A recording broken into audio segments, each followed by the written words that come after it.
You want a war? You're gonna get one. Forget the lies, the money. We're in this together and through it all. They said nothing's forever, and they refuse to see the change in me. Why won't they wake up? Come on, come on, come on. Let's get it out. Move to the music, play that fucking music. Live through my music, yeah.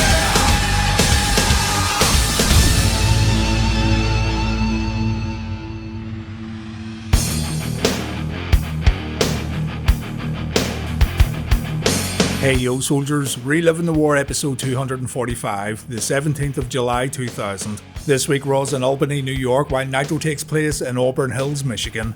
Hopefully you enjoyed the Sneaky Starcade 95 upload last Sunday. It's good to go back to how things were every now and then, and it also means there's more Reliving the War content to still cover even as we approach the end of the series. Right now though, we're approaching the WWF's fully loaded 2000 show, and on SmackDown this past week we found out that The Rock actually will defend his WWF title against Chris Benoit at the pay-per-view because, according to Rock, Benoit made this rivalry personal. Benoit locked in a crossface after this announcement was made. Also on SmackDown, Kurt Angle was caught giving Stephanie McMahon a hug by Triple H. So Hunter cost Angle his match against the Big Red Machine, Kane. Later on, Angle tried to get some revenge by smacking Hunter with his own sledgehammer, but Kurt somehow missed and he took out The Undertaker. Bad move, my man, bad move.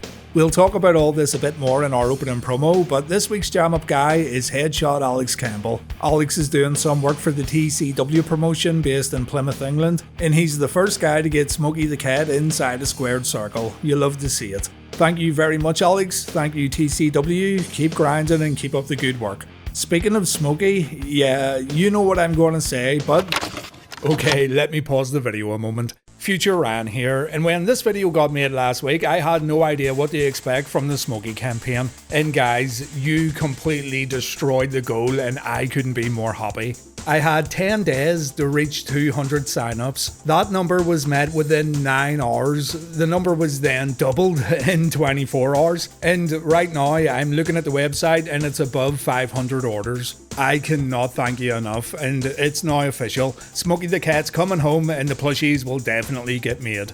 I tweeted out that if we got to 500 signups, I would also send a Smokey to Bill Goldberg. So yeah, that is gonna happen and I will post proof. So Brett gets a plush, Goldberg gets a plush, you all get a plush, well, those who signed up anyway. Now that the goal's been met, we are now in the pre-order stage. Those who didn't sign the petition can still do so for a brief period of time, and then there's going to be a limited time to actually purchase your own little number one fan. So, in short, thank you for making this a reality. Folks who didn't sign up can still pre-order. Smokey will be available for a limited time only, so if you want one, you know what to do. I'll leave a link in the video description once again. Right, Reliving the War 245, man, 245 episodes of this series, my god. Remember too that Nitro aired on Tuesday this week, so both shows had no direct competition.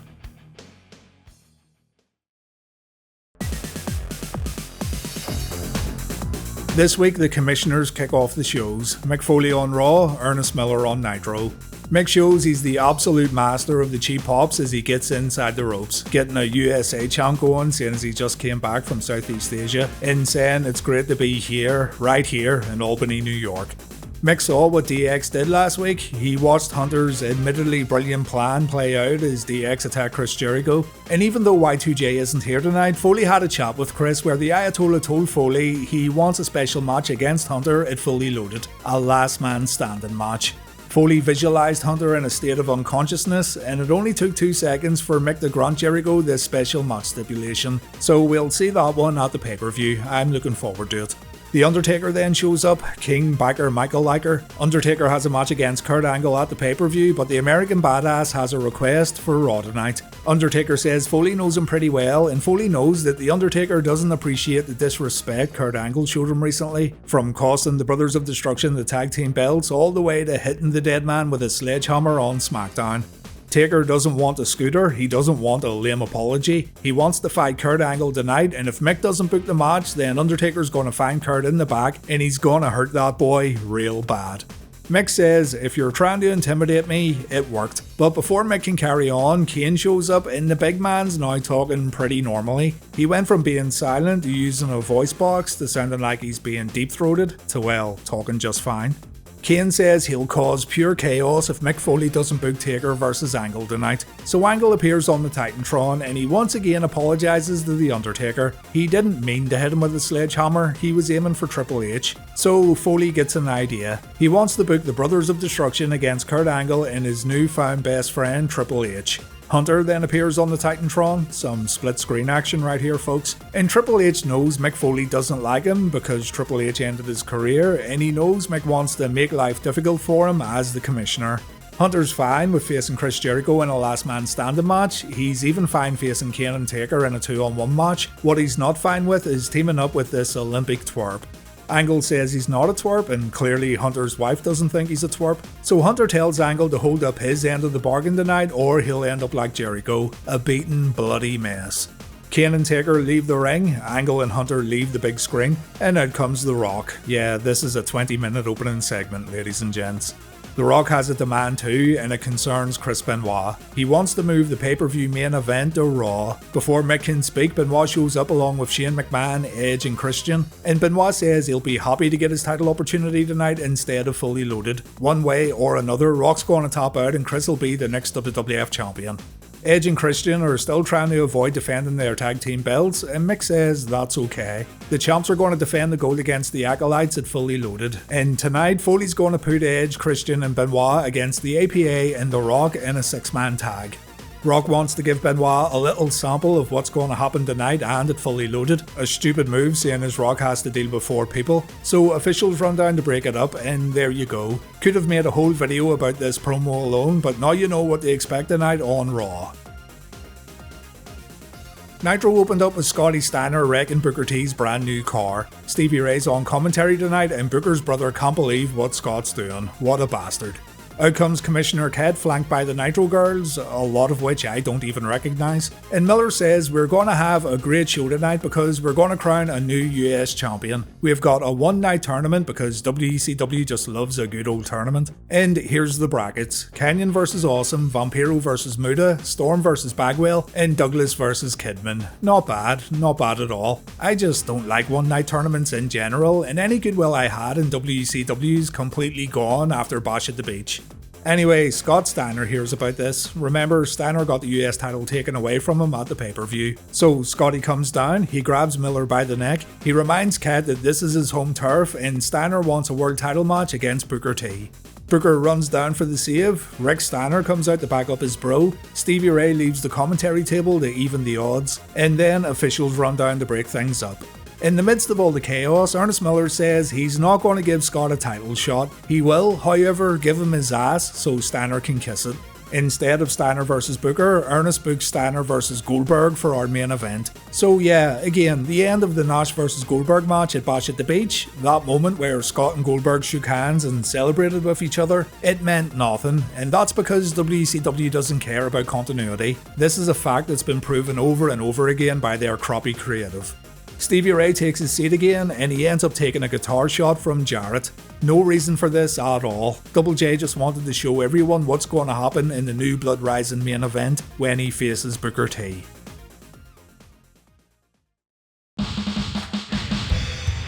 The first US title match took place next on Nitro, positively Kanyon vs Mike Awesome. Buff Bagwell showed up along with his mom Judy, and that's because Kanyon attacked Judy last week on Thunder. The attack happened off camera. We all know what this is going to lead to. God help us all. Chris put Awesome through a table with a Kanyon cutter. He had it won, but he then approached Buff and Judy. Bagwell takes a low blow, Big Judy gets thrown to the floor. Buff fights back though and Kanyon ends up taking a blockbuster. One Awesome bomb later and Mike Awesome advances in the tournament, and a few ladies throw their big old bloomers into the ring, which Mike greatly appreciated. There's nothing Mike likes more than a few big ladies. After the bout, Buff tells his brother John to get Judy back to the hotel room. If Buff's the stuff, then tell me in the comments, what's John? John the hard-on Bagwell? I don't know. We also see Kanyon making some sort of deal with the sneaky Mr. Smooth. We'll come back to this later, let's move on. We have another tournament match next on Nitro when Bagwell takes on Lance Storm. On Raw, we've got the Hardy Boys versus the Dudley Boys. And once again, we're furthering the Lita and Trish rivalry with this tag team match, though it's totally worth it just to see Bubba throw Jeff Hardy into the bottom rope. My. Midway through the bout, the Dudleys set up 2 tables, one on the outside and one in the ring. That no good Stevie Richards ran down to take the table away from the outside, and this caused the Dudleys to get a wee bit upset.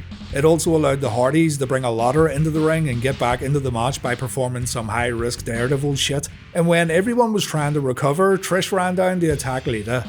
After everything that happened, this was enough to make the referee call for the bell, even though Lita wasn't actually involved in the match. TNA put Lita on the table inside the ring. Trish goes up for a big splash. Lita wakes up and she tries to go up for a suplex, but Trish still manages to put Lita through the wood. After the match, Lita shows how brave she is by climbing off a stretcher. And we're going to see Team Extreme take on Tazz, Albert and Trish at Fully Loaded. On Nitro, Pamela Paulshock says Lance Storm's pretty cute, and Lance says, "Yeah, well, this is serious business." He said serious business. Lance also said, "'Cause I'm from Calgary."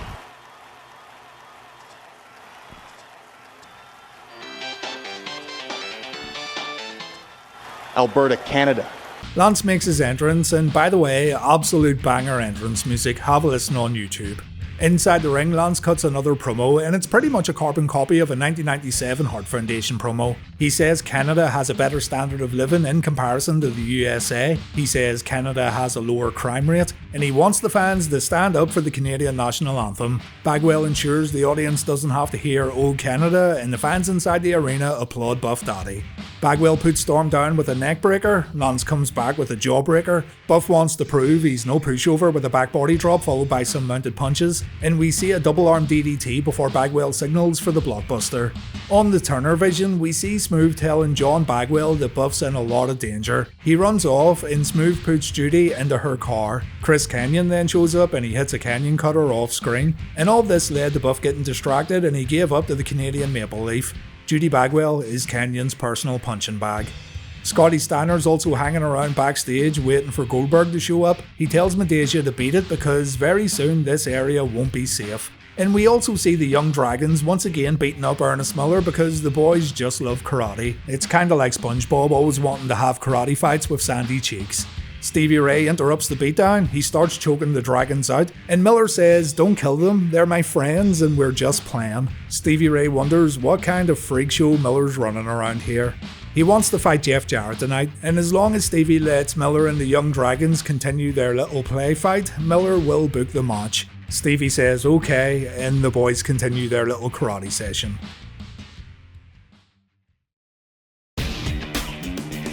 The Godfather is scheduled to take on hardcore champion Steve Blackman next on Raw. On Nitro, the US title tournament continues with Vampiro versus the Great Muta.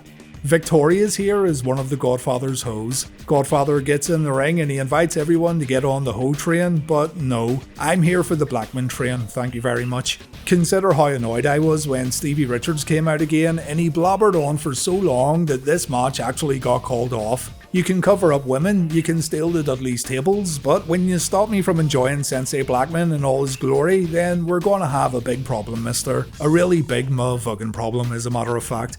Stevie's annoyed that the fans cheer for violence and indecency. The Godfather and the producers of Raw are corrupting the moral fibre of America, and it's wrong. Scantily clad women are a no-no in Richards' book. It's unacceptable, and Stevie's going to continue censoring women because it's the right thing to do. Godfather challenges Stevie to step into the ring for a fight. Richard says violence doesn't solve anything. Godfather chases Stevie up the ramp and through the curtain. And when Stevie returns, he's somehow transformed into a big bulky dude who looks very familiar. Oh, my mistake, it's Bull Buchanan. And it looks like Buchanan sympathizes with Stevie's cause. While Godfather takes a beating in the ring, Stevie ushers the creatures back up the ramp. And yeah, Stevie's just become public enemy number one in my opinion. No Steve Blackman tonight, folks. On Nitro, Muta comes out looking sick as all hell, but Vampiro's entrance is also very interesting, because the ICP are back, and this must mean the return of the Deadpool, right? Well, no. These three, along with the Kiss Demon, are now known as the Dark Carnival, and Muta's like, what the fuck's going on here then? Shaggy 2-Dope takes the Green Mist and Muta easily takes care of the ICP. Look at the great Muta man, he's just so cool. WCW did take the opportunity to kinda reintroduce Muta with a quick little video package during his entrance, and I'm sure he walked back into the company wondering where did it all go wrong. Still, good to have him back even if this run does turn out to be pretty terrible. Vampiro, with his new ICP face paint, goes on the attack and Muta gets wiped out with a top rope wheel kick. Vamp misses a corkscrew attack though, and this allows Muta to perform his signature elbow. Muta then performs a keylock takeover and he keeps the hold applied as a guy who really shouldn't be removing his shirt decides to remove his shirt. And when Vampiro makes it to the ropes, the match resets. Muta misses his handspring back elbow. This allows Vampiro to perform a Uranagi. Vamp then tries his spinning front kick, but this gets countered with a dragon screw. The Demon then gets on the apron and he's easily taken out by Muta. And our match ends with a Frankensteiner from the Great Muta, followed by a moonsault. Not a great Monday night debut for this new faction, and Vampiro takes it out on the Demon. It was totally the Demon's fault. Next on Nitro, we've got our last quarter-final match when Shane Douglas takes on Billy Kidman. On Raw, we've got D-Generation X taking on Too Cool. Road Dogg tried to attack early, but the Grandmaster was ready for it. The crowd chants X-Pac sucks as Christopher delivers a missile dropkick. And we get some fun double team moves from Too Cool as they show Road Dogg their sweet double dancey clothesline. X-Pac takes a drop toe hold and he headbutts Road Dogg right in the balls, but Road Dogg comes back with a big boot to Scotty, followed by the original dancey punch and dancey knee. In comes X-Pac with his spinning back kick, but when Road Dogg comes back in, Scotty takes both guys out with a jumping clothesline. Grandmaster gets a hot tag and he's able to deliver a power slam, and when the ring clears out, Scotty goes for the worm. Unfortunately for the fans, the move gets stopped by Road Dogg and Scotty takes the pump handle drop. His follow-up cover gets broken up with a hip hop drop from the Grandmaster, but our match ends with Christopher taking an X Factor. Felt like a bit of a pointless match from WWF right here, but it was still pretty fun. Over on Nitro, I'm surprised, but not surprised, that this Douglas vs Kidman match wasn't saved for New Blood Rising. I then remembered that this is WCW, and yes, these two are facing each other again at the pay-per-view. Shane wants Kidman to take it easy on him. He's a bit worn out seeing as he and Tori have been getting to know each other, know what I mean? Kidman lost his woman to the franchise, and tonight Shane's also going to become US champion, usual stuff. Tori then says she faked it every night with young Billy Boy and she thought about getting her ass franchised the whole time she was with Kidman. Not kidding, she actually said that. That's going to be a good little piece of business. So remember to ask your woman if she'd like to be franchised the next time you want to stick... Actually, never mind. Kidman came out all guns blazing, but he easily falls for the old choke on the middle rope. When the match goes outside, the franchise gets sent into the ring steps and those steps didn't move a single inch. They didn't even make a sound. Back inside the ring, Douglas gets crotched and things aren't looking too good for Shane O'Mac. Things look even worse when Shane takes a Frankensteiner and Kidman just goes full throttle on his opponent. But then, that no good Tori Wilson, who just got her ass franchised, grabs Billy Boy's foot and Shane pulls off the Pittsburgh Plunge. You see, Shane has a new finisher, so the Pittsburgh Plunge is now ineffective, so Kidman kicks out. Tori ends up hitting Billy with a chair, but our boy stays in it. He counters a press slam with a bulldog, and yeah, this didn't look too good. The two get up to resume the match and Kidman runs right into the franchiser, and check this out. Yeah, good work boys. Shane wins after this messed up finish. Tori slaps Kidman around a bit. And here's a look at our updated tournament brackets. We're going to see Douglas vs Storm and Muta vs Awesome.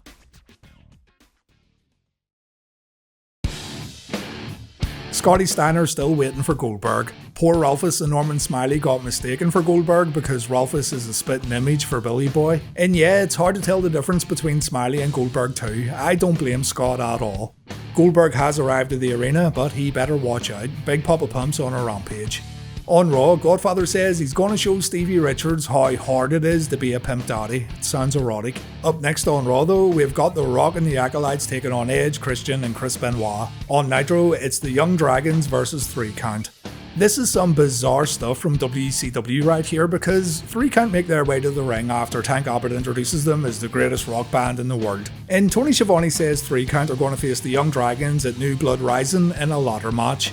The part where it gets bizarre is that that very ladder match then takes place here on Nitro, and this isn't a brawl or a bit to promote the match, it's the actual match, complete with a referee and the gold record hanging above the ring. So yes, we're going to see this one again very soon on pay-per-view too. Anyway, plenty of high-risk offense here, even if the runtime was quite short. Shannon took a rough bump on the ladder, but look at this. Yang clipped his own partner while setting up the ladder. It's fantastic. The ladder gets propped up again, and Jimmy-san pulls off a superplex, and Courageous pulls off the old ladder helicopter while taking out the Young Dragons and his own tag team partners. Courageous goes for the record, he ends up getting pushed off the ladder and onto Big Tank Abbott, and this allows Jamie-san to win the match. The bell rings, the Young Dragons are announced as our match winners, and I do actually want to see this one again with a bit more runtime, so I'm not complaining. It's just amusing seeing how bad WCW is at taking care of the most simple booking tasks. On Raw, Edge announces that he and Christian are giving up their 5 seconds tonight, and they're giving it to someone who reeks of awesomeness just as much as the tag team champions. So for the benefit of those with flash photography, here's Chris Benoit standing in the ring looking very, very awkward.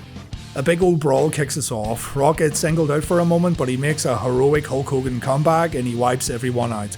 Both acolytes get some time in the ring with Farouk pulling off his sweet power slam and Bradshaw delivering a fall away slam and a powerbomb, and it's only at this time when Benoit comes in to help out his tag team partners.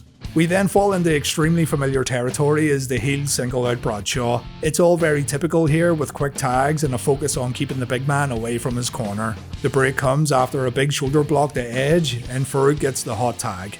Ron wipes out everyone and Edge takes a spinebuster. Rock goes straight after Benoit, and when the fight goes to the outside, Shane distracts Rock, which in turn allows Benoit to nail Rock with a chair shot. Benoit was then supposed to hit Farouk, but he missed by a mile. Farouk still sells it though, and Edge pins Big Ron following a DDT. The heel team wins our match, but Rock isn't happy with how things played out. So, after a commercial break, the WWF champion decides to destroy Edge, Christian, Shane and Benoit. Not sure why he needed the APA moments ago if it's this easy to wipe everyone out, and it's also quite noteworthy that the babyface champions getting the clear upper hand before the pay-per-view, though I guess we still have SmackDown later in the week. Benoit gets beaten up in the corridor. Rock heads back into the heel dressing room to beat up Edge and Christian a bit more. He grabs a chair and he goes out to deliver even more punishment to Benoit, and the two end up on top of Shane's limousine where the crippler takes a rock bottom. It does make Benoit look weak heading into the pay-per-view, and we'd call out WCW on this if the shoe was on the other foot, but again, I think things will probably even themselves out on SmackDown later in the week.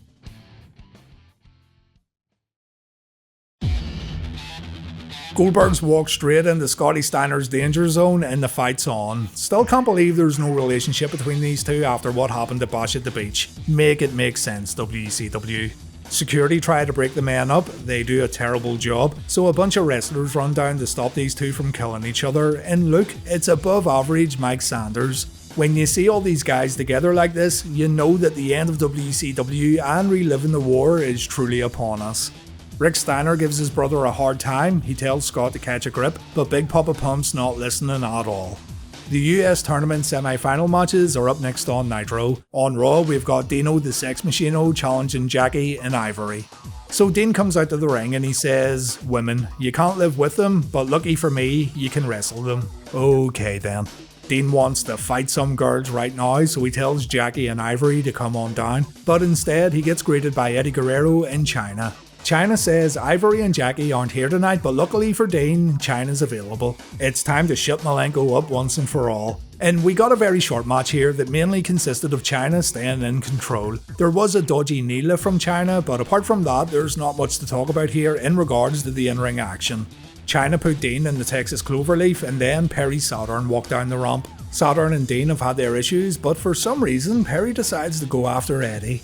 These two end up brawling up the ramp, and Eddie gets dropped with a vertical suplex into a power slam, and this causes Chyna to leave the ring and get counted out. Terry then appears on the entrance stage, Saturn embraces her, so Dino Machino wins our match and Raw moves on.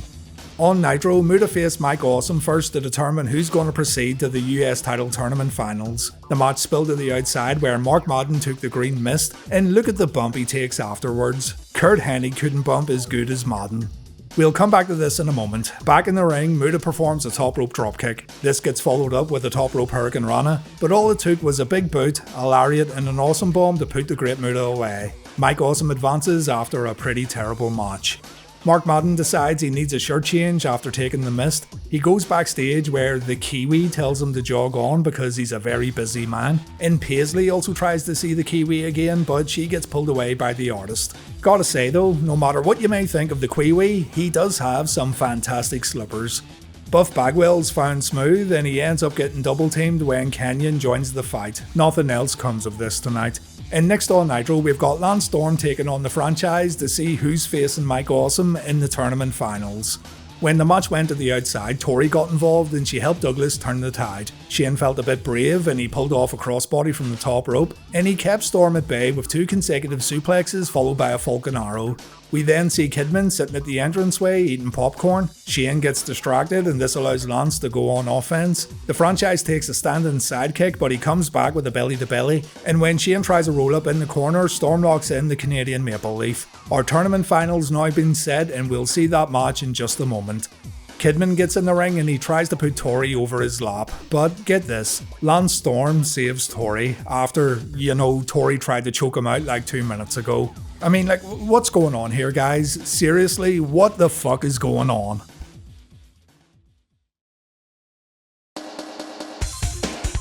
On Raw, we're finally going to hear from Tazz, while that Jeff Jarrett vs Stevie Ray match happens on Nitro.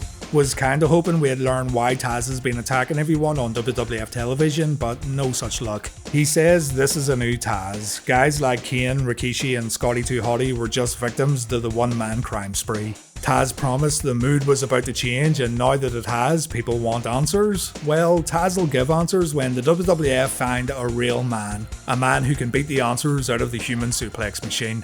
This was totally the Main Street Posse's cue to walk down the ramp, but instead here comes Mick Foley. Foley's not happy with Tazz interfering in matches, so Mick's going to work to find Tazz a suitable opponent for Fully Loaded. Al Snow then makes his way to the ring, and Snow can't believe Tazz is being so miserable. Snow reasons that Tazz doesn't know misery, Al does. After all, Al spent 7 months eating, driving, training and sharing a room with Steve Blackman. See, Mr. Snow never was cut out for the dojo, was he? Snow wants to fight Tazz. He wants to show Tazz what real misery's all about. But Mick says every time he puts Al in a big match, well, Al chokes. At that very moment, Tazz begins to literally choke Snow out. And this is enough to make Foley book the match. Tazz vs Al Snow at Fully Loaded. Before the Nitro match, we see Rick Steiner having a word with Muta, and these two end up playing a role in Jarrett vs Stevie Ray. You kinda have to step back and link everything up because Jarrett's fighting Booker at New Blood Rising. Stevie Ray is also Booker's brother. Scott Steiner got himself in a little fight with Booker at the top of the show, and so Rick and Muta wanted to cause trouble during Booker's brother's match against Jarrett. The reason why Scott and Booker had their fight, because Scott felt he should get a world title shot, but Scott's brother and Scott's main freak helped the guy who is actually getting a title shot at the next pay-per-view. Meanwhile though, Scott's more focused on Goldberg. Scotty isn't even in the title picture right now. And am I overcomplicating this, or is it really that fucking stupid?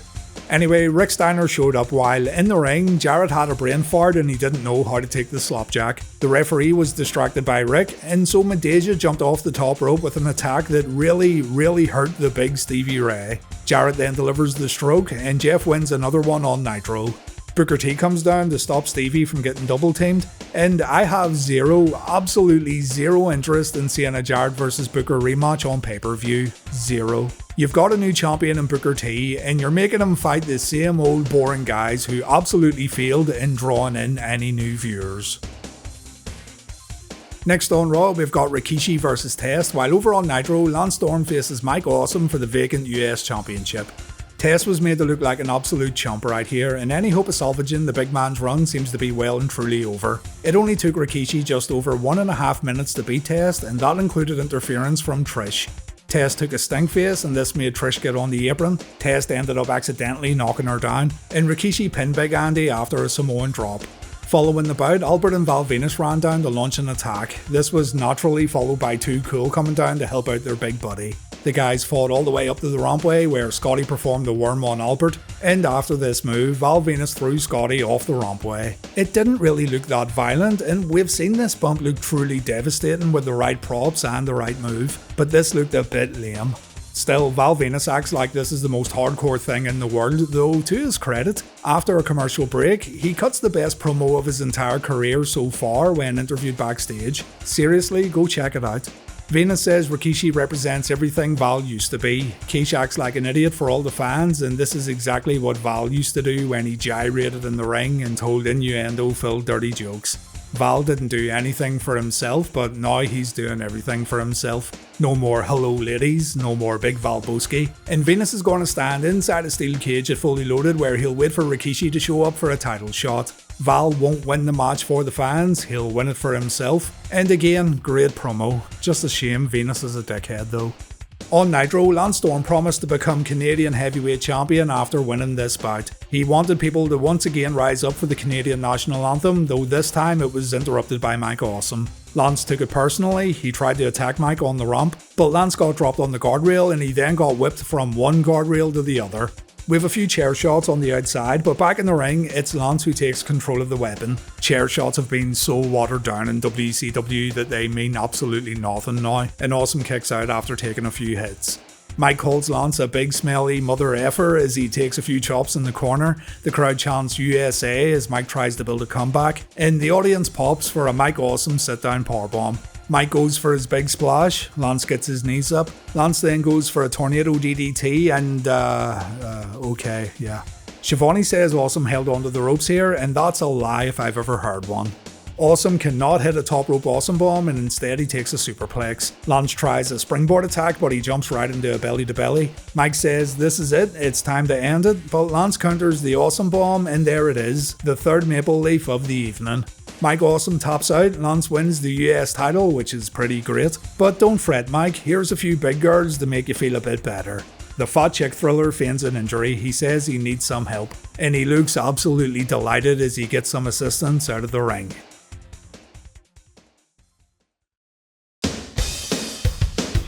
Throughout Raw, we got interviews featuring Kurt Angle, Triple H and Stephanie McMahon. Kurt said he only hugs Stephanie because she's a friend, and to prove a point, he also gives Michael Cole a hug. Triple H seemed a bit deluded when he said his wife doesn't care about Kurt at all, and Angle's going to thank the game for helping him survive against The Undertaker and Kane. And Stephanie told Cole that she has no relationship with Angle at all. She would never, and I quote, share her favours with Angle or anyone else except for Hunter. As a matter of fact, Stephanie was insulted by Michael's question. Before the match took place, Kurt met with Hunter inside the game's dressing room, and Hunter told Kurt to stay out of his way in this match. Kurt said, okay, do you want to shake on it or do you want a hug? He got you there, you big-nosed bastard.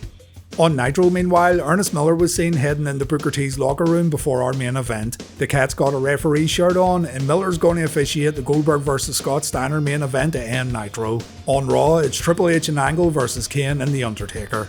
By the time Miller got in the ring, Booker joined the commentary table, Steiner made his entrance, and Goldberg got pyro blasted in his face. We had already wasted a ton of main event time. Steiner vs Goldberg does feel big though, and we've got Steiner beating the crap out of Billy Boy at the opening bell. Goldberg hits the mat after a Steiner line, and the commentators are pretty surprised by this, but Billy replies with a big club and blow to the back followed by a single arm butterfly suplex. Goldberg lines up a spear, he misses, Steiner pulls off an exploder suplex that gets a great reaction from the audience, but here comes Billy Boy with a Blackman torpedo. Steiner takes the Gorilla Press Power Slam, Goldberg's throwing Scott around like he's nothing, but the back and forth nature of the match continues with a belly to belly from Scott before Big Papa Pump looks for the Steiner recliner. This move is still outlawed apparently, and when Miller tells Scott to let go, the cat gets smacked. Booker T wants to check on his new best bud. Steiner invites the champ to get in the ring. We've got another brawl to end Nitro, and look at this. Booker was supposed to leapfrog over Goldberg and Scotty would take a spear, but Bill just decided to run straight into Booker's leg. Top work. Kevin Nash shows up and he's looking some revenge for Bash at the Beach. At least someone remembered what happened at the pay-per-view. Both Goldberg and Steiner take power bombs, and Nash shoots Booker a look before leaving the ring. With all this going on and how the fans reacted to all this, it does make you wonder, why on earth is Jeff Jarrett the #1 contender at New Blood Rising? Gotta admit, the in-ring stuff was good here, just two big monsters beating the hell out of each other. If they gave them 7 or 8 minutes along with a clean finish, there'd be nothing to complain about, but that kind of straightforward booking no longer exists in WCW. On Raw, again, the entrances eat up a lot of runtime, though Kurt Angle's definitely afraid of The Undertaker. He gets in the ring where he's greeted with a body drop from the Big Red Machine, and when Kane decides to tag Undertaker in, Kurt runs away like a little bitch. In comes Hunter to save the day, only Taker wrecks him and the game goes down after a sidewalk slam. Angle breaks The Undertaker's cover, he then runs away into the audience, but eventually he gets brave and he tags in. Here's what happens. There'll be no running away at Fully Loaded, Mr. Olympic Hero. Triple H is left all alone to take on the brothers, but he gets a break after delivering a neckbreaker to Kane. Kurt's willing to tag in and fight The Undertaker's little brother, and now Angle and Triple H are working pretty well together. Even Stephanie thinks so, judging by this terrifying look on her face. The heels go for a double suplex, Kane reverses it, Angle goes outside while the game takes a big boot, and Kane goes upstairs where he delivers his diving clothesline. Angle gets in the ring to break Kane's cover, Undertaker comes in to break Kurt's face, and after a brief scuffle at the commentary table, Kurt decides to run away and he leaves Triple H all alone to fight Kane. The Undertaker follows Angle, so he too's out of the match, but Hunter has it all under control as he goes for the pedigree. At that very moment, Chris Jericho shows up and he's being held back by security. This distracts Triple H and Kane's able to plant Hunter with a chokeslam. The Brothers of Destruction win our main event, and Raw ends with Chris Jericho attacking Triple H while referees try to break it up. Y2J pulls off a corkscrew plancha while officials still try to stop the Ayatollah, and Chris looks pretty good here just 6 days before Fully Loaded. Raw wins Reliving the War this week. Kurt Angle stole the show and he's becoming one of the WWF's most entertaining bad guys. One of those rare heels that you still want to cheer for even though he's so aloof and so self-absorbed. Seeing Lance Storm become Canadian champion was also good, and Nitro really wasn't all that bad, but they've created a mess around the world title picture where the champion and number one contender don't seem to be the focal point. Only WCW could do such a thing. Raw's on 140 points, Nitro's on 81, and we've got 23 ties. Monday Night Raw scored a 6.2, so not a massive jump even though they went unopposed. Tuesday Night Raw scored a 2.4. By the way, Nitro was moved because on Monday, a made-for-TV movie aired on TNT. Shows you what the higher-ups now thought of World Championship Wrestling. Fully Loaded's up next, and the WWF are telling fans we've got 3 main events at this show. Yeah, 3. Chris Jericho vs Triple H, The Rock vs Chris Benoit, and The Undertaker vs Kurt Angle. Honestly, it sounds like a fantastic show on paper, and the WWF have done a pretty good job of hyping up these matches. Well, actually, come to think of it, Rock vs Benoit could have been better, but I'm very interested in seeing what happens in the other 2 matches.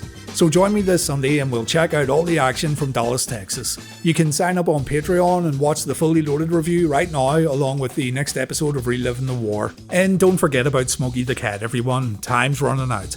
As always, thank you for watching, and please take care.